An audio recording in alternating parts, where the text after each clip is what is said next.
ഏകദേശം ഒരു മാസത്തിന് മുന്നേ ഞങ്ങളൊരു മുതലിനെ റിയാദ് എയർപോർട്ടിൽ കൊണ്ടുവിട്ടിട്ടുണ്ടായിരുന്നു. ഇന്ന് ആ മുതലിനെ തിരിച്ച് പിക്ക് ചെയ്യാൻ വേണ്ടിയിട്ട് പോവുകയാണ് ഞങ്ങൾ.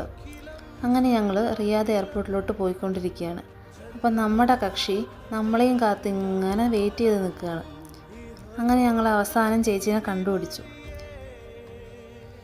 ആദ്യം തന്നെ ചേച്ചീനെ നോക്കാതെ ചേച്ചീൻ്റെ കയ്യിലുള്ള പെട്ടിയാണ് ശ്രദ്ധിച്ചത്. പെട്ടി ആദ്യം തന്നെ സേഫായിട്ട് എടുത്തു വെക്കാനാണ് നോക്കിയത്. ഞങ്ങളെപ്പോലെ നാട്ടിൽ പോകാത്ത ഉള്ളവർക്ക് നാട്ടിൽ നിന്ന് വരുന്നവരുടെ പെട്ടിയിലാണ് പ്രതീക്ഷ. ഇനി അടുത്ത ലക്ഷ്യസ്ഥാനം എന്ന് വെച്ചാൽ നമ്മൾ ഫുഡ് കഴിക്കാൻ പോവാണ്. അങ്ങനെ ബ്രോസ്റ്റ് കഴിക്കാൻ പോകാൻ തീരുമാനിച്ചു. അങ്ങനെ ബ്രോസ്റ്റിന് വേണ്ടി കാത്തിരിക്കുന്നതാണ് നിങ്ങളീ കാണുന്നത്. അങ്ങനെ കാത്തിരുന്ന് അവസാനം ഞങ്ങളുടെ ബ്രോസ്റ്റ് വന്നു. അങ്ങനെ 3 മണിക്ക് രാവിലെ വെളുപ്പിന് 3 മണിക്ക് നമ്മളങ്ങനെ ബ്രോസ്റ്റൊക്കെ കഴിച്ചു. അങ്ങനെ ഇന്നത്തെ രാത്രി കഴിഞ്ഞു.